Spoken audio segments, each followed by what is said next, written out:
Captain news நேயர்களுக்கு வணக்கம். நான் ராசியா ஜூலியட்டா. கடந்த செவ்வாய்க்கிழமை வயநாடுல அதிக கனமழையினால நிலச்சரிவு ஏற்பட்டது. இதில் 500 மேற்பட்ட குடும்பங்கள் பாதிக்கப்பட்டதா தகவல் வெளியானது.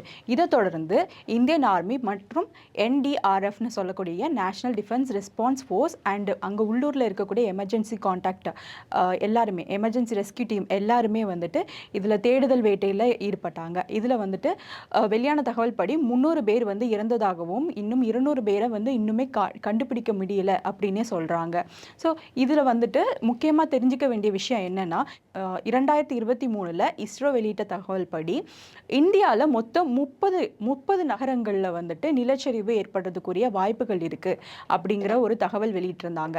இதில் 10 வில்லேஜஸ் அதாவது 10 கிராமங்கள் கேரளாவை மட்டும் அடங்கும். அதில் வயநாடு ஒன்று அப்படிங்கிறது ஆல்ரெடி ஒரு எச்சரிக்கையாக இஸ்ரோவில் வெளியிட்டிருந்தாங்க.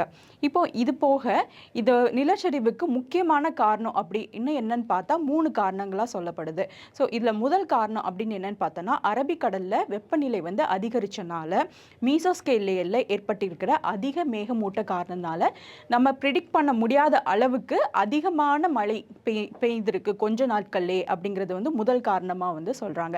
இரண்டாவது காரணம் அப்படின்னு கேட்கும்போது தேயிலை தோட்டங்கள் நார்மலி ஒரு சாதாரண நிலத்தில் அது அமைஞ்சது கிடையாது. அது காடுகளை அழித்து 80% காடுகள், அதாவது கடந்த 70 ஆண்டுகளில் 1950க்கு அப்புறம் உள்ள இருந்து இன்னைக்கு வர உள்ள நாடு வர பார்க்கும்போது கடந்த 70 ஆண்டுகளில் கிட்டத்தட்ட 80% காடுகளை அழித்து தான் தேயிலை தோட்டத்தை உருவாக்கியிருக்காங்க.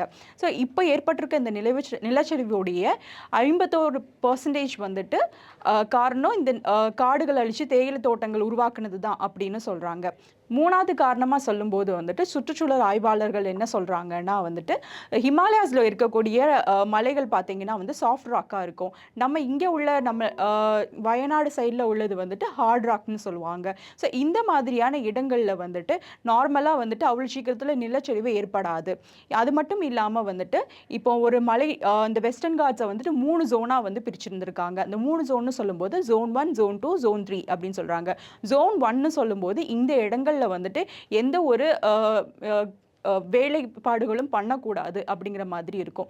இரண்டாவது ஜோன்னு சொல்லும்போது அங்கே சில விஷயங்கள் பண்ணிக்கலாம். மூணாவது ஜோனுங்கும் போது அங்கே என்னன்னாலுமே நீங்கள் கன்ஸ்ட்ரக்ஷன் என்னன்னாலும் பண்ணிக்கலாம் அப்படிங்கிற மாதிரி மூணாக பிரிச்சிருக்கிறாங்க. ஸோ இந்த Zone 1 இப்போ வயநாடு இருக்கிற இடம் Zone 1ன்னு சொல்கிறாங்க. ஸோ இந்த இடங்களில் கனிம வளங்கள் அதிகமாக இருக்கும். இந்த கனிம வளங்களில் டச் பண்ணக்கூடாது, அதில் எந்த மாறுதல்களும் ஏற்படக்கூடாதுன்னு ஆல்ரெடி வார்ன் பண்ணியிருக்கிறாங்க.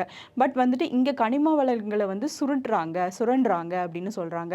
ஸோ எப்படின்னு சொல்ல போனால் இப்போ மின் நிலையங்கள், டனல் அமைக்கிறது, குவாரி, இந்த மாதிரியான விஷயங்கள் அந்த இடத்துல நிறையவே நடந்துட்டு இருக்குது. ஸோ இது கவர்மெண்ட்டோட ஈடுபாடு இல்லாமல் இருக்குமான்னு கேட்டால் அது ஒரு பெரிய கொஸ்டின் மார்க் தான். ஸோ இந்த மாதிரி கால மாற்றங்களால் வரக்கூடிய டிசாஸ்டரை நம்ம தடுக்கணும்னா ஒரே ஒரு வழி இந்த மாதிரி சுரண்டல்களோ இல்லை இந்த மாதிரி கனிம வளங்களை திருடுறதையோ நம்ம கொஞ்சம் நிறுத்தணும் அப்படிங்கிறது சுற்றுச்சூழல் ஆய்வாளர்கள் சொல்கிறாங்க.